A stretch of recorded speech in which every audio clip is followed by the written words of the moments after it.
जैसा कि हमारे पास एक एरर आ रहा है जब अपना असेसमेंट ईयर 23-24 जो हमारा करंट असेसमेंट ईयर है इसका आईटीआर फाइल कर रहे हैं, और हमने इस साल में आईटीआर फाइल कर रखा था और अपनी आईटीआर में हम इनकम बढ़ाना चाहते हैं, इसलिए हम अपना अपडेटेड रिटर्न फाइल करना चाहते हैं। तो यहाँ पे जब हम कैलकुलेट टैक्स करते हैं और फिर जनरेट जेसन करते हैं तो एक एरर आता है यहाँ पे, since yes is selected for A5 whether return previously filed for this assessment year in schedule part A general 1398A। फिर आता है total income as per last valid return is required to be field mandatory, ऐसा popup आता है हमारे पास। तो ये क्या बोल रहे हैं हमसे, since yes is selected in A5 in part a general 1398A। तो जैसा कि ये है अपना updated return ITRU for the assessment year 23-24। तो यहाँ पे ये बोल रहे हैं जो पार्ट ए जनरल 1398A है, जैसे यहाँ पे यस किया हुआ क्योंकि उन्होंने अपना ITR फाइल कर रखा था और अपनी इनकम बढ़ाना चाहते हैं। उन्होंने 1391 में ITR 4 फाइल कर रखा था। तो यहाँ पे आप क्या कीजिए, डिटेल मैंने यहाँ पे हाइड कर रखा है इनका, जैसे इनकम डिटेल फिल कर दीजिए। फिर यहाँ पे ये इसमें आप जो भी इनका एक्नॉलेजमेंट नंबर था, जैसे मान लीजिए 2 3 4 5 6 7 8 9 10 11 12 13 14 15, ठीक है, हमने डिलीट का फाइल कर दिया। और यहाँ पे डेट डाल से 22 जून 2023, क्योंकि लास्ट डेट का था 31 जुलाई, राइट। 31 जुलाई के बाद फाइल करोगे तो 1000 रुपये आएगा, लेकिन यहाँ पर हम इन्होंने ITR टाइम से फाइल कर दिया था और फिर ये अपने क्या बढ़ाना चाह रहे हैं अपना ITRU की तरह इनकम। तो यहाँ पे जो भी इनका होगा, जैसे इनकम नॉट रिपोर्टेड करेक्टली, आपने इनकम डिटेल में अपना इनकम डिटेल फाइल किया जो न्यू वाली है, जनरल वो इसमें अपना फिल किया, जिसने बिजनेस PP में अपना फाइल किया, TDS TC इसमें आपको कुछ नहीं फाइल करना है, इसको आपको नील रखना है। और मान लीजिए है तो आपको यहाँ पे 0 कर देना है यहाँ पे, क्योंकि आप कोई भी रिफंड क्लेम नहीं कर सकते। फिर यहाँ पे क्या हमारा वो एरर था हमारा, जैसे यहाँ पे A5 हमने यस कर रखा था, हमने सब डिटेल डाल दिया। फिर क्या बोला, total income as per valid return is required to fill mandatory. अब ये वाला कॉलम कहाँ पर है, इसको हम कहाँ पर फिल करें कि हमारा जो एरर है ये हट जाए। तो ये कॉलम है आपका, जब यहाँ पर आप आएंगे पार्ट बी ATI वाले में, क्या पार्ट बी ATI वाले में, तो जो इनकम आपने, जैसे मान लीजिए आपकी सैलरी कितनी थी, जैसे मान लीजिए अपने बिजनेस इनकम जो भी है आपका आपने भर रखा था। जैसे कि एक एग्जांपल ले लेते हैं हम, जैसे कि इन्होंने मान लीजिए पिछली बार अपना इनकम जो था इनका सेल का था 1 लाख रुपए का, उसके ऊपर इनकम था इनका 10,000 रुपये, राइट। अब क्या करना चाहते हैं, सेल दिखाना चाहते हैं 2 लाख रुपये और इनकम दिखाना चाहते हैं 20,000 रुपये। तो जैसे कि यहाँ पे क्या फाइल करेंगे, जैसे कि मान लीजिए अपनी इनकम बढ़ाना चाहते हैं, तो यहाँ पे ये BP वाले में आएंगे और यहाँ पे जो भी इनका टर्नओवर या सेल होगा, जैसे यहाँ पे ये प्रेजेंटिव इनकम में फाइल करने जाते हैं 4480 में। तो मान लीजिए इनका इन्होंने 1,10,000 इनकम दिखा रखा था, अभी कितना इनकम दिखाना चाहते हैं 2 लाख रुपये और इनकम 20,000 रुपये। तो यहाँ पे डालेंगे 1 2 3 2 लाख रुपये, यहाँ पे दिखाएंगे अपना इनकम 20,000 रुपये, 20,000 रुपये कर दिए इन्होंने। अब फिर क्या करेंगे, पार्ट बी ATI में आके अब यहाँ पे देखिए इन्होंने इनकम कितना बढ़ाया अपना 10,000 रुपये से, क्योंकि पिछली बार उन्होंने 1 लाख पे 10,000 इनकम दिखाया था, इस बार 2,20,000 इनकम दिखाना है, 2 लाख सेल पर 20,000 इनकम दिखाना चाहते हैं। तो आपने 10,000 रुपये इनकम बढ़ाया, तो ये क्या बोल रहे हैं यहाँ पे,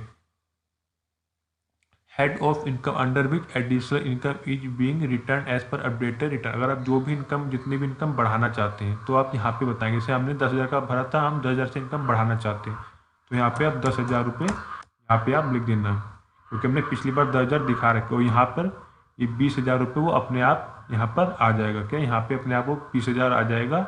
हम 10,000 से बढ़ाना चाहते हैं, लेकिन जो ये एरर आ रहा है मेन हमारे वीडियो किसके ऊपर, एरर के ऊपर, ये total income as per last return is required to fill mandatory, ये वाला कॉलम कहाँ पे, तो ये वाला कॉलम इसी के ठीक नीचे यहाँ पर है, कहाँ पे, ये रहा। जैसे यहाँ पे हम इस पर क्लिक क्लिक करते कुछ एंटर करते वो करने नहीं देता, क्योंकि यहाँ पे हम वैल्यू पुट नहीं कर सकते, और ये जब तक इसे वैल्यू नहीं डालेंगे हमारा जेसन जनरेट नहीं करेगा। ठीक, तो इसको कैसे ग्रीन करेंगे मैं उसके बारे में बताता हूँ आपको।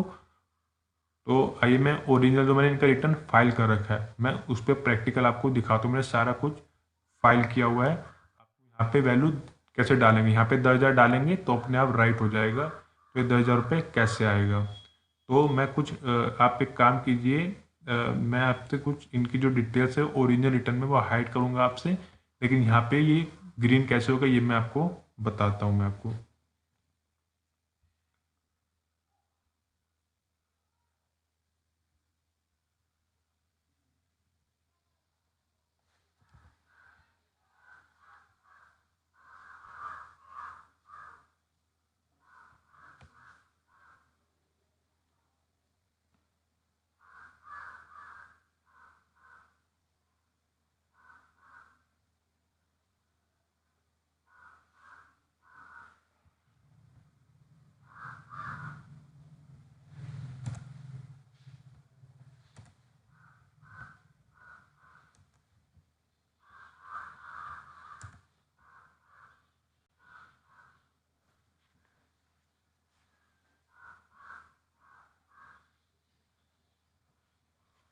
देखिए ये है ओरिजिनल रिटर्न, इसमें मैंने सारी डिटेल एक्चुअल फाइल कर रखा है। अब यहाँ पे जो हमने मैंने बताया था 2 लाख पे 20,000 इनकम दिखाना चाहते हो, तो ये जो 20,000 रुपये हमने टोटल इसको पूरा फिल किया, तो यहाँ पर 20,000 रुपये हमारा ये हमारा 4,90,000 कितना 20,000 आ चुका है।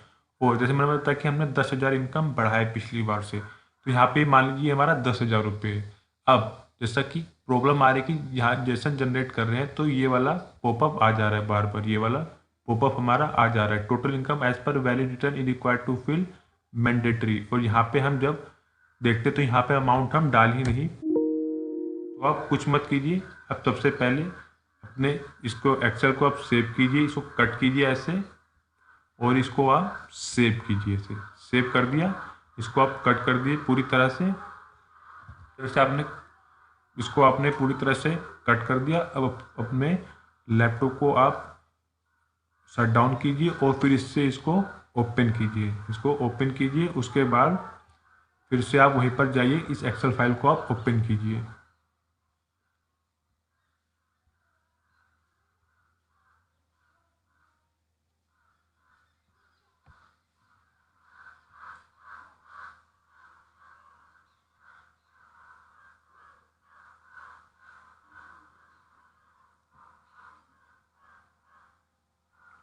ठीक है, हमने इसको फिर से ओपन किया है और यहाँ पे आपका ये था पार्ट 8 जनरल 1398A। यहाँ पे आपने जो उसको यस किया था, जो A5 को यस किया उसको नो कीजिए, फिर उसको यस कीजिए और फिर वहाँ पे अपना एक्नॉलेजमेंट नंबर और डेट डालिए। जैसे मैं आपको दिखा देता हूँ कुछ डिटेल्स हाइड करके। अब देखिए इसमें आप क्या कीजिए, इसको आप यहाँ से नो कीजिए, फिर इसको आप वापस यहाँ से यस कीजिए, यस कीजिए और फिर से आप इसको सेलेक्ट कीजिए जो था आपका यहाँ पर। अब यहाँ पे आप अपना एक्नॉलेजमेंट नंबर डालिए और date of filing of original return डाल लीजिए और वैलिडेट कीजिए। और फिर से आप वहीं पे जाइए अपने कहाँ पे पार्ट बी 80 आई पे, वहाँ पे जो कॉलम होगा अब वो ग्रीन हो गया होगा। तो एक बार आप ट्राई कीजिए, मैं भी करता हूँ आपके सामने।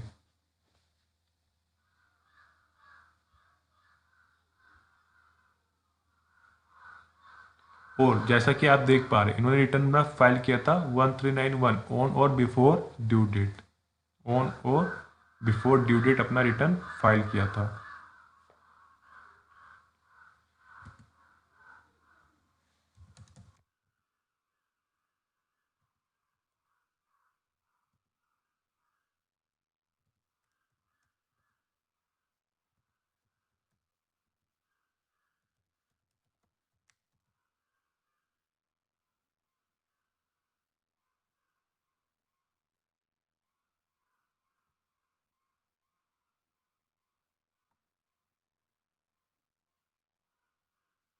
मैंने यहाँ पर सारी मैंने यहाँ पे एक्नॉलेजमेंट नंबर और डेट डाल दिया है। इसको मैं करता हूँ वैलिडेट, इसको मैंने किया वैलिडेट, ओके किया और उसके बाद मैं आता हूँ पार्ट बी 80 आई पर। अब आप देखिए यहाँ पर total income as per last valid return मेरा जो ग्रीन हो चुका है, क्या मेरा ग्रीन हो चुका है यहाँ पे। अब यहाँ पे जो 10,000 था जो मैंने पिछली इनकम में दिखाया तो मैं यहाँ पे फाइल करूँगा, लेकिन यहाँ पे 10,000 ना करके मैं जो अपना एक्चुअल मैंने वहाँ पे दिखाया था वो मैं यहाँ पे फाइल करता हूँ, ठीक है।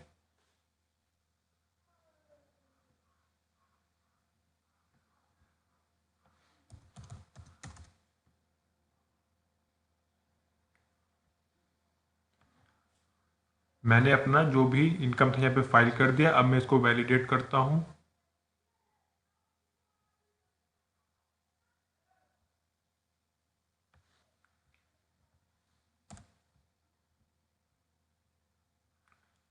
मैंने अपना इनकम यहाँ पे दिखा दिया। अब मैं इसको क्या करता हूँ, वैलिडेट।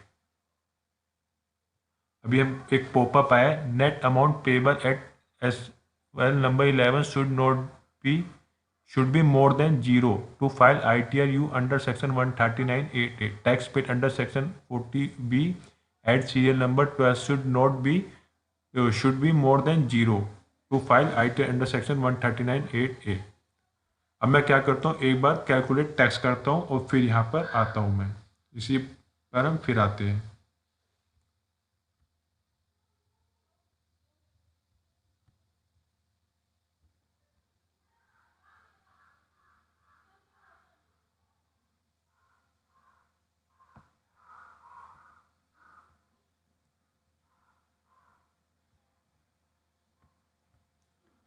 देखिए जब मैंने कैलकुलेट टैक्स किया तो हमारे यहाँ पे 1,000 रुपीज़ की जो फाइन है वो नहीं आ रहा है। क्यों? क्योंकि अपडेटेड रिटर्न अगर जैसे मान लीजिए हमारा डेट था 31 जुलाई लास्ट डेट होती है, उसके बाद अगर हम फाइल करते हैं तो हमको 1,000 रुपये देना होता था, ठीक।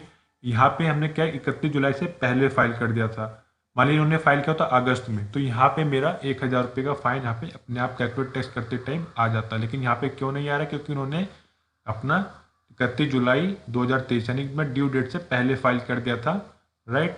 अब यहाँ पे क्या करेंगे, अब जैसे हम यहाँ पे जेसन जनरेट करेंगे अब वो वाला पॉपअप नहीं आएगा, अब दूसरा पॉपअप आएगा। क्या पॉपअप आएगा कि आप यहाँ पे अगर जीरो है यहाँ पे इस टैक्स ड्यू वाले में, या यहाँ पे नेट अमाउंट पेबल जो अपना 11 नंबर नेट अमाउंट पेबल अगर जीरो आ रहा है तो आप जेसन आप ITRU फाइल नहीं कर सकते, एरर आएगा। तो एक क्या काम करते हैं हम लोग, यहाँ पे किसी भी एक कॉलम में, जैसे कि हम यहाँ पे 5 या 6 आई में, यहाँ पे 5 या 6 आई में क्या करते हैं, टेम्परेरी एक अमाउंट हम अपनी तरफ से डाल देते हैं, जैसे 8 रुपये, ठीक। ये कितना हो गया, 10 रुपये। 10 रुपये हो गया। अब हम 10 रुपये का चलान पेमेंट करके यहाँ पे BSR को डेट डाल के सीरियल नंबर और 10 रुपये यहाँ पे डाल के अब हम कैलकुलेट टैक्स करेंगे और जेसन जनरेट करें, हमारा जेसन जनरेट हो जाएगा। क्योंकि यहाँ पे नेट अमाउंट में जीरो से ज़्यादा होना चाहिए था तो 10 रुपये है। अगर आपने अगस्त में फाइल किया होता फिर इसको अपडेट करते तो भी 1,000 रुपये आ जाता, लेकिन हमने जुलाई में कर दिया तो यहाँ पे 1,000 रुपये नहीं आ रहा है। तो हमने एक टेम्परेरी 1 रुपये से भी हो सकता है, लेकिन हमने 10 रुपये यहाँ पे डालकर यहाँ पे अब हम जनरेट करते हैं जेसन। देखिए हमारा जेसन जनरेट हो जाएगा। प्लीज़ अगर आपको वीडियो अच्छी लगी हो तो लाइक सब्सक्राइब कीजिएगा। Thank you.